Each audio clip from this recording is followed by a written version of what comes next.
চাওকচোন খেতিয়কসকলৰ জীৱন কেনেকুৱা হয় বাৰু।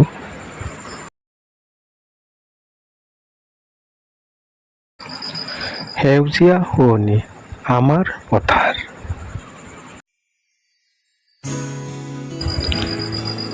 গাঁৱত থকা খেতিয়কসকলৰ আজি সময় নাই। সকলোৱে ব্যস্ত হৈ আছে নিজৰ নিজৰ কামত। সকলোৱে নিজৰ নিজৰ দায়িত্ব পালন কৰিছে। আৰু এয়া হৈছে কঠীয়া। মহিলাসকলৰো আজি সময় নাই। তেওঁলোকেও আজি পথাৰত কঠীয়া উঠাই আছে।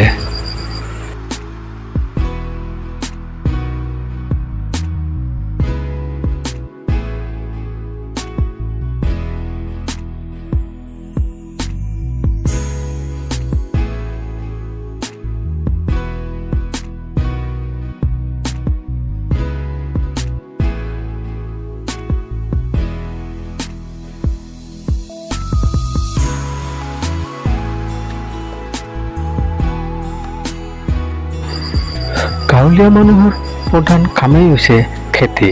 তেওঁলোক পুৰুষ মহিলা সকলোৱে কষ্ট কৰি জীৱন নিৰ্বাহ কৰে।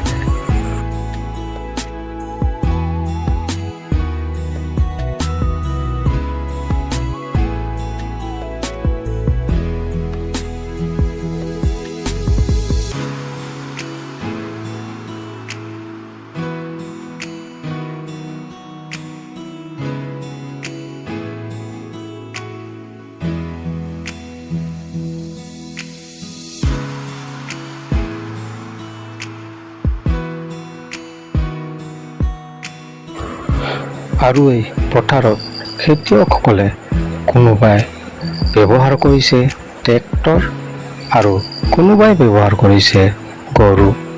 আৰু আচলতে আগৰ মানুহে গৰুৰেই হাল বাইছিল।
আজি বহুত বছৰ আগত প্ৰায়বোৰ মানুহে গৰুৰেই হাল বাইছিল। কিন্তু আজিকালি কম সময়ত কামটো হ'বৰ বাবে সকলোৱে ট্ৰেক্টৰ ব্যৱহাৰ কৰে। কাৰণ ট্ৰেক্টৰেৰে হাল বালে কম সময়ৰ ভিতৰত হাল বাব পাৰি আৰু লগতে কামবোৰো আগবাঢ়ি যায়।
আৰু এয়া হৈছে কঠীয়া ৰোৱনী পথাৰ।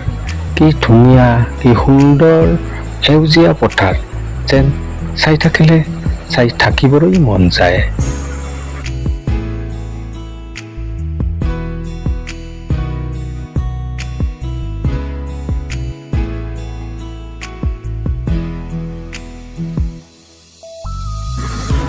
আৰু শেষত মোৰ চেনেল মই ৰূপম সকলোৱে আঁকোৱালি ল'ব বুলি মোৰ আশা থাকিল।